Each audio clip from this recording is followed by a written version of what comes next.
आज्ञा से मालिका कथा मुझे प्रश्न समस्त को पचाऊँगी मुझे शुणी सेरा गोटे लोकंकर विभ्रांतिकर तथ्य से कहुई जे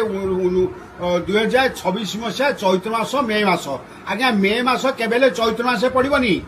मे मास सर्वदा बैशाख बा ज्येष्ठ मसरे पड़ो तेणु चैत्र मास हो मे मास हो 26 तारीख हो विपर्य घटो हेनी विपर्य घटोनी ते खाली लोक विभ्रांत करा आ गोटे आपको जन दूसरी आज्ञा जदि 100 वर्ष तलर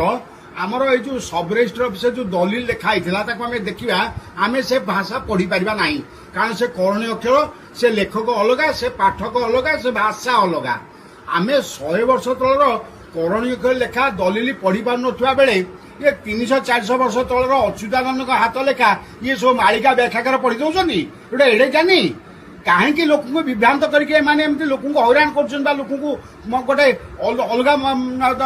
चिंताधारा भर्ती कर लोक धर्म भाव प्रति विश्वास कमी आज्ञा शुणी आसी 1970 मसीह ध्वंस हम 72 ध्वंस हम 78 ध्वंस हम आज्ञा 50 थर ध्वंस मुझे शुणी सारे लोक मान धर्म भयभीत रही लोक मैंने केवल सरल जीवन यापन कर समर्थ हे ना।